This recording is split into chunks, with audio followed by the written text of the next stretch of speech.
Falando sobre isso, na diocese em que o senhor está, diocese de Osasco, tem ali um colégio, que é o Colégio São José, do Cláudio, não é isso? Uhum. Né? E hoje se tem uma grande movimentação no Brasil de aberturas de escolas católicas. Né? Algumas numa linha um pouco mais conservadora, tradicional, outras numa linha mais carismática, ou de certo tipo, e tem o movimento do homeschooling também, né? Toda essa questão. Né?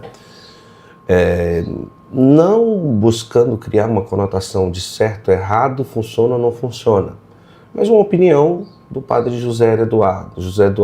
Né?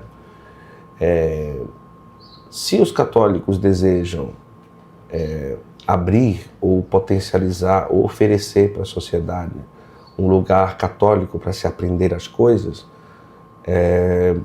qual seria, na opinião do senhor, talvez uma metodologia ou um caminho mais efetivo? Não é? Vamos lá, padre José Eduardo falando sobre homeschooling, por exemplo, não é? Na atual realidade do Brasil. Um colégio um pouco mais ali, obrigatoriedade de saia, obrigatoriedade de véu, algumas outras coisas e tal. E um colégio católico ali, meio carismático, não sei. No que o senhor tem visto por aí, não é? Quais as linhas que o senhor poderia traçar como algo que fosse efetivo para a educação católica? Uhum.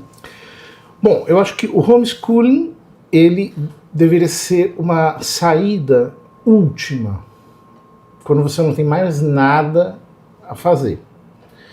Por quê? Porque a socialização da criança, ela se faz na escola. Claro, na família, sobretudo, mas é a escola que dá, digamos assim, o primeiro ambiente em que a criança sai de um refúgio seguro, mas ao mesmo tempo controlado.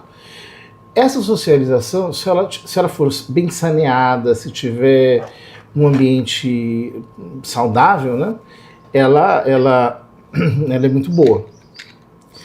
Agora, sobre um colégio católico, né, inclusive agora até outros movimentos na minha cidade para abertura de novos colégios, né? Por quê? É bem importante que haja pluralidade de concepções pedagógicas, de concepções até apostólicas. Sim. Em relação a isso. Mas, no meu entendimento, o colégio cumpre a função de escolarizar a pessoa. Ou seja, o colégio não é um convento. Colégio é colégio. Então, eu não posso transformar um colégio, por exemplo, numa espécie de nova comunidade em que as crianças são os membros. E elas têm que se guiar por um protocolo de comportamento religioso muito exigente. Porque isso depois produz um efeito colateral ruim. Vide, por exemplo, os filhos de evangélicos de igrejas muito fechadas em relação a usos e costumes.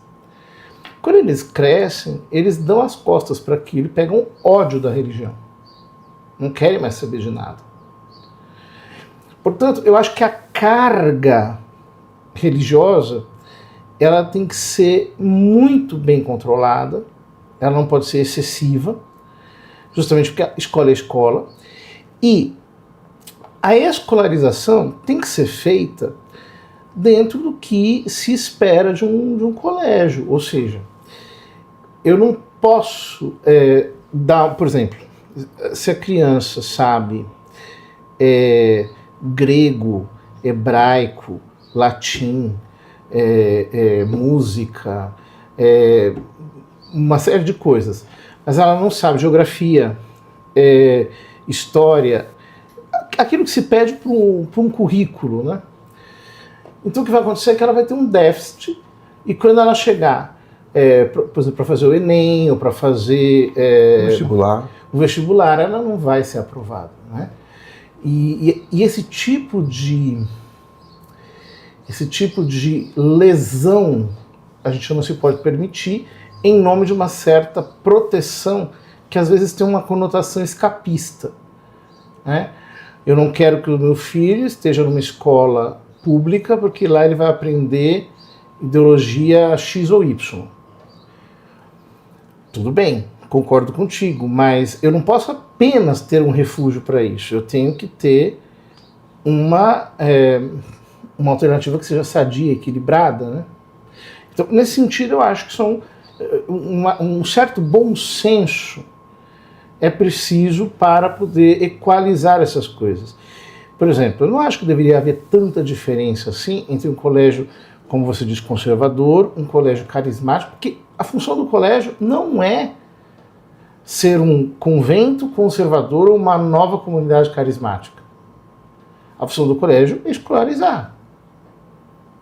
Então, se eu faço do colégio uma espécie de extensão de uma visão espiritual que eu tenho, etc. tal, aqui eu realmente posso ter um problema no futuro. O problema dessas coisas é que elas são visíveis apenas a longo prazo, né? Naquele livro chinês, Anônimos, 36 Estratagemas, o autor fala, né, que o sábio, ele vê o germe, e as pessoas normais, elas veem quando a coisa já é manifesta. O sábio, ele vê na causa, ele vê a coisa ali e ele tem uma visão a longo alcance, né? É exatamente assim. Então, eu acho ótimo que haja um movimento de abertura de colégios católicos, mas eu também acho que isso tudo tem que se guiar por um bom senso, por lucidez, por responsabilidade pedagógica, enfim, porque são questões que não são meramente, digamos assim, ornamentais.